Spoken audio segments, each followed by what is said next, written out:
News 4 special assignment. How do your benefits stack up against county workers? No One Investigates like News 4. 6 years ago, we brought the story of how some county workers were enjoying almost double the time off than the private sector. Local leaders promised changes, and now News 4's Rich Newberg is seeing if they followed through.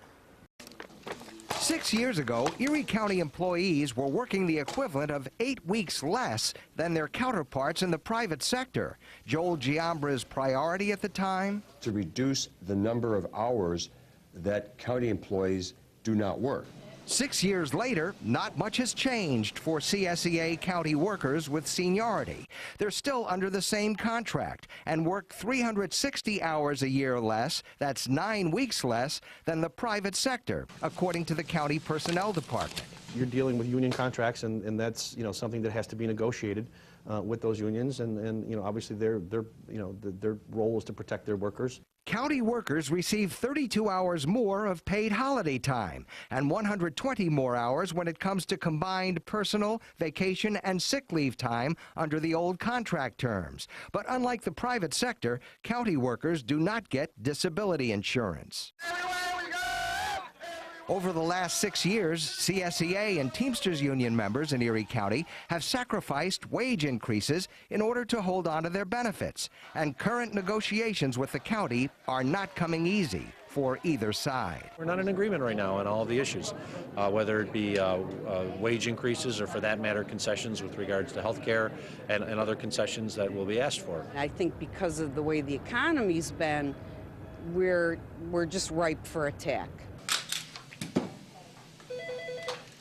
The workload for many Erie County employees has increased, as it has for so many in the private sector.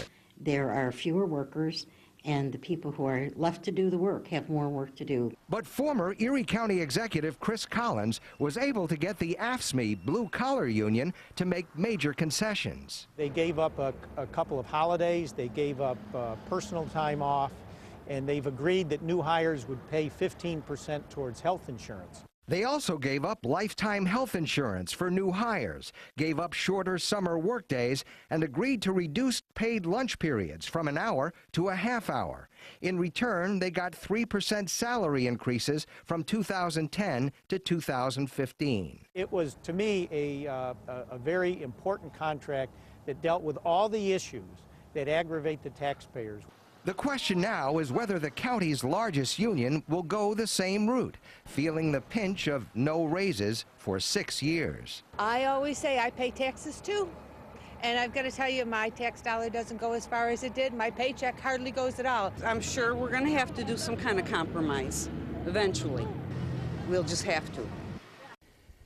And we'll be posting our interviews with County Executive Mark Poloncarz, CSEA Local President Joan Bender, and CSEA Regional President Flo Trippi later tonight on our website, WIVB.com. Reporting live, Rich Newberg, News 4 at 5:30.